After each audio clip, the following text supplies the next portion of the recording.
हाय, hello, नमस्कार. हांव रंजना तुमचे अगदी मनापासून स्वागत करता माझ्या आजच्या या न्यू व्लॉगान. आणि आजचो फूल डे जो व्लॉग आसा तो फक्त क्लॅनिनसान. कशें आसा, कामाक वयच्या कारणान कामाक वयतात म्हटल्यार घरा कडेन दुर्लक्ष खूब जाता, घरच्या कामांनी दुर्लक्ष भरपूरसो जाता.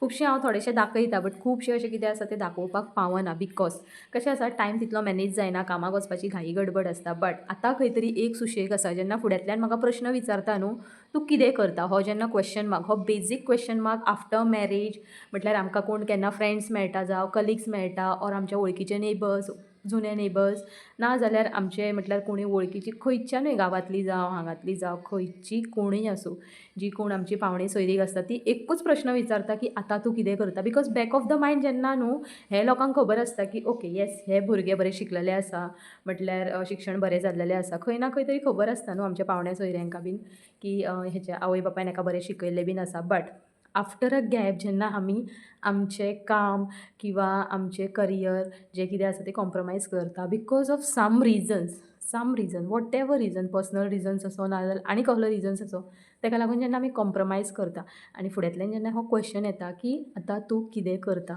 तेन्ना खूब म्हटल्यार हालोंक जाता. म्हटल्यार कितें हांकां सांगो, कितें रिजन्स दिवं, because reasons are too much reasons, too much आसली तरी न्हू तेजी बॅक ऑफ द स्टोरी भरपूरशी व्हडली आसता, जी आमी न्हू ते 2 मिनटां किंवा 5 मिनटां जी आमकां मनशां फेस टू फेस मेळटा तांकां आमी न्हू हें सगळें एक्सप्लेन करूंक शकना.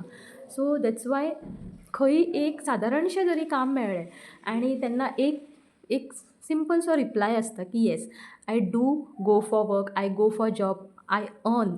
आनी तें थोडें कांय ना जावं, बट हो आन्सर दिवपाक न्हू खूब बरें दिसता. अशीं खूब बायलां आसतलीं जेंच्यांनी न्हू आपलो करियर खूब कॉम्प्रमायज केलो आसतलो. May be they were earlier in IT jobs, बऱ्या कंपनीन कामाक आसलीं आसतलीं, डॉक्टर जावं, इंजिनियर्स जावं, इंजिनियरींग केली आसतली, नाल्यार CA or nurses, or may be भरपूरशे अशे प्रोफेशन्स आसा जेंच्यांनी न्हू तेंच्यांनी अशें आपलो पयसो देन दीन रात म्हणटा त्या भाशेन म्हटल्यार अभ्यास करून, स्टडीज करून, हे भाशेन आपलो दीस घालोवन ती एक सर्टिफिकेट, ती एक लायक ग्रॅज्युएट सर्टिफिकेट हातीन घेवपाक न्हू इतलो त्रास काडलेलो आसा. मे बी हांवें जाल्यार न्हू म्हाज्या कॉलेज टायमाक हांव जाल्यार ट्युशन्स घेवन म्हाजे जे बेजीक निड्स आसताले कॉलेजीच्या टायमार ते हांवें म्हाजे फुलफील केल्ले आसा. सो खुबशे अशे न्हू सगळ्यांची आपली पर्सनल स्टोरीज आसता. आनी म्हाजी स्टोरी न्हू खरें सांगता सेम तुमच्याच भशेनूच आसा. एज अ हावजवायफ जेन्ना हांव घरान रावतालें आनी खुबशे अशे प्रश्न येताले की येस, पयलीं तूं हांगा कामाक वयतालें न्हू, आतां कितें करता तूं? बट तांचें उत्तर दिवपाक एक 2 सेकंड लागनासलो की ना म्हणल्यार चेड्याक लागून हांवें काम सोडलें. बट ते रिजन्स तेजे एक लायनीच्या आन्सराक न्हू तेजी व्हडली स्टोरी, कितली व्हडली स्टोरी आसतली ती आमकां खबर आसता. Because after getting married and after एक संवसारान पडटकूच न्हू इतले रिस्पॉन्सिबिलिटी येता, इतले लायक बर्डन्स येता, आनी खंय कशें कितें मॅनेज करूं, कसो हो सिच्युएशन हँडल करूं, हो प्रॉब्लम येतकूच ताजो सोल्युशन खंय मेळटलो हें आमकां न्हू कांयच एक्सपिरियन्स नासता. Because we are newly married, आमकां कांयच खबर नासता. एंड आमचो जो पार्टनरूय आसता ताजे एक नवोच संवसार सो आसता न्हू. इट इज लायक की न्यू आसतकूच हे एक्सपिरियन्स नासता आनी खंय कितें कशें करपाचें, कशें मॅनेज करपाचें, सिच्युएशन कशी हँडल करपाची आमकां कांयच कळना. सो हातींतल्यान न्हू खूब कितें सुटत वयता. आनी लायफान अक्षरशा हांवें अशें पळयल्लें आसा की I have lost my career म्हटल्यार फॉर अ सेकेंडाचें, एक सेकेंडाचें डिसिजन घेवन न्हू फूल म्हाजो करियर लॉस जाल्लो. बट अशें म्हणटात न्हू भगवान के घर में देर है लेकिन अंधेर नहीं. बट हे देर आनी अंधेर वचपाक आनी ती देर येवपाक न्हू खरें म्हटल्यार एक 5-6 वर्सां लागलीं म्हाका फूल हें सगळें तातूंतल्यान भायर सरपाक. आतांच्या युगान कोणाक इतलो पाशेंस आसता, इवन म्हाका देखून नासलो. हांव न्हू सतत म्हाज्या फॅमिलीक हांव ब्लेम करतालें की म्हटल्यार family in the sense me, my husband and my son, म्हटल्यार इनडायरेक्टली तांकांच उलोवन दाखयतालें की तुमच्या लागून हांव घरान आसा, तुमकां लागून अशें केलें, तुमकां लागून तशें केलें. कशें फ्रस्ट्रेशन्स केन्ना ना केन्ना तरी भायर येता जेन्ना कामाचो बर्डन खूब आसता, जेन्ना खूब कितें लायक रिजन्स आसता. लायक फ्रस्ट्रेशन येवपाक आमकां टायम लागना. जी आमी हावजवायफ आसता न्हू फ्रस्ट्रेशन येवपाक टायम लागत ना. बिकॉज काम इतलें आसता एंड फाटोफाट जितलीं कामां आमी करता लायक सकाळीं उठ्ठा देन ब्रेकफास्ट मागीर कुकींग मागीर कपडे देन पुसपाचें रांदपाचें शिणपाचें बॅक टू बॅक जें वर्क आसता तेन्ना एक एक फावटी आमी फूल टायर्ड जाल्लीं आसता. तेन्ना फ्लॅशबॅक जेन्ना येता न्हू फूल आमचो स्ट्रगल उगडास येता की अरे देवा हे दिसाक लागून हांवें हें सगळें केल्लें काय म्हणून एक व्हडलो क्वेश्चन मार्क येता. ताजो आन्सर आमीच सोदून काडटा बिकॉज ना ही म्हजी प्रायोरिटी आसली. My child was my priority, my husband was my priority, my family was my priority. So असले आन्सर्स दिवन न्हू आमी आमकांच लायक म्हटल्यार कितें म्हणटा तुमी आमी आमकां पॅम्पर करता की no this was important rather than that. Now here comes the point की what is important in our life. Important आमच्या मॅरीड लायफान कितें आसा हो जाल्यार क्वेश्चन खूब बरो दिसतालो. मॅरीड लायफान कितें आसता की 2 टायमाचें जेवण बरें मेळपाचें then a small family a happy family हेच आतांचो ट्रेंड आसा एक्चुली. बट जशें जशें आमचे वर्सां वयता जशें जशें आमचे एक्सपिरियन्सीस वाडटा संवसाराची ओके देन घरच्या कामांतली जावं नाजाल्यार घरचे सिच्युएशन्स जावं अप एंड डावन्स जावं कितेंय आसूं विदीन फॅमिली जे आमचे घुंवत आसता situation what ever it may be तातूंतल्यान आमकां कळोन येता की ना आतां होच आमचो जग आसा आनी हाज्या भायर हाज्या परस कांयच ना. कशें आसा आमी आमचे पयलींचे फ्रेंड्स जे आसता पयलींचे कॉन्टॅक्ट्स जे आसा ते हळू हळू कमी जाता. मे बी फॉर्मॅट मारता mobile or else new mobile घेता तेन्ना आमकां तेन्ना अशी गरज दिसना की अरे I have lost so much of contacts but आसूं न्हू आतां तांचे म्हटल्यार तेंच्या बरोबर कॉन्टॅक्टान ना तेंच्या बरोबर कितें म्हटल्यार मेळना. खूब कितें आमी फाटीं सोडटा because we have started new things न्हू we have started our new life. So तीच आमकां न्हू बरीशी दिसता आनी तातुंनूच आमी सारकी म्हणटात न्हू त्या भशेन रमलेलीं आसता. आनी हातुंनूच फूल आख्खो आमचो दीस उजवडटा आनी फूल मावळटा दीस. आनी गायज अशें करता करता जे आमचे ओल्ड कॉन्टॅक्ट्स आसा ओल्ड रिलेशन्स आसा ते सगळे आमी फाटीं घालता आनी न्यू रिलेशन्स न्यू कॉन्टॅक्ट्स आमचे दिसान दीस वाडत वयता. आमी खंयच्या एका घोवाच सायडीन लग्नाक वयता ना जाल्यार खंयच्या एका फंक्शनान वयता थंय एकट्या बायलेची वळख जाता ऑर घोवाच्या फ्रेंडाची वळख जाता तेज्या बायलेची वळख जाता ना जाल्यार तेंच्या पावण्या सोयऱ्यांची वळख जाता. स्लोली हे कॉन्टॅक्ट्स वाडत वयता जे म्हटल्यार आमी आतां मॅरीड लायफान येयलीं न्हू म्हटल्यार त्या वर्ल्डान येयलीं सो त्या टायपाचेंच लिस्ट आसतलें आमच्या कॉन्टॅक्टान. सो केन्नाय नोट केलां पयलींचें जें कितें आसता तें स्लोली कांय ना जावं आवट ऑफ 5 मे बी 3 to 4 वॅनीश जाल्ले आसता आनी एक बाबडे खंय तरी फ्रेंड आसता जे आजुनूय कॉन्टॅक्टान आसता. आजुनूय ताजो स्टेटस दिसता लकिली ताजो नंबर खंय तरी सेव आसता आनी लकिली खंय तरी मेळटा तें आनी तो एक नंबर आसता.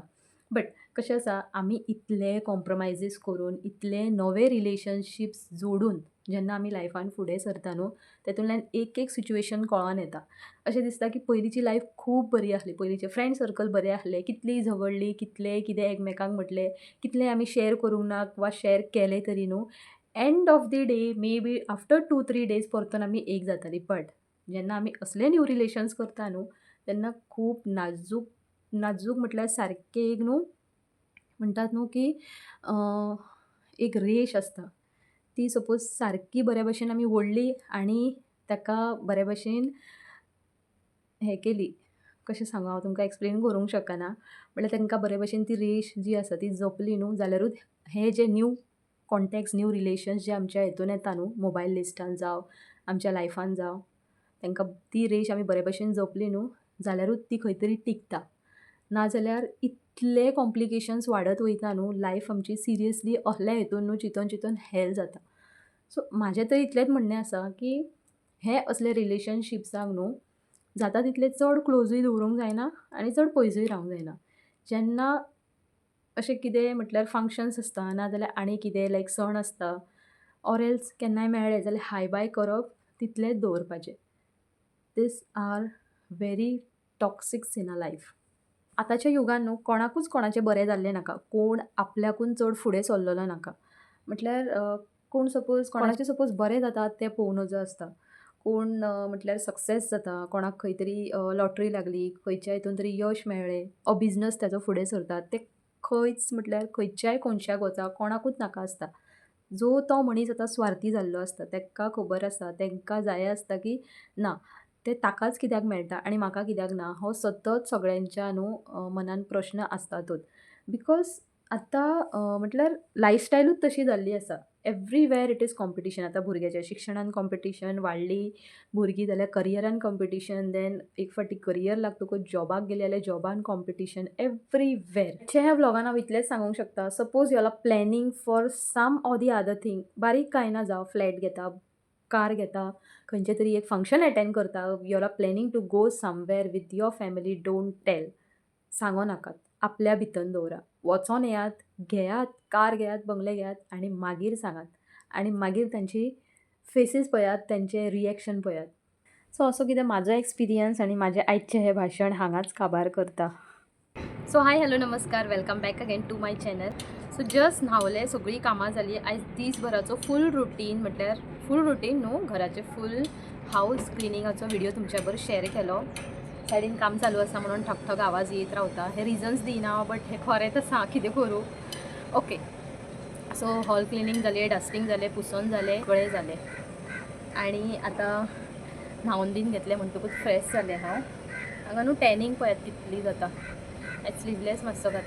सो अशी न्हू घराची फूल क्लिनींग जाल्ली आसा आनी हॉला पासून बेडरूम, किचन, भायले स्टेअरकेस बीन सगळें म्हटल्यार सगळें क्लीन जाल्लें आसा. न्हांवन बरें फ्रेश जालें म्हटल्यार आतां तुमच्या फुड्यान येवन उलोवया.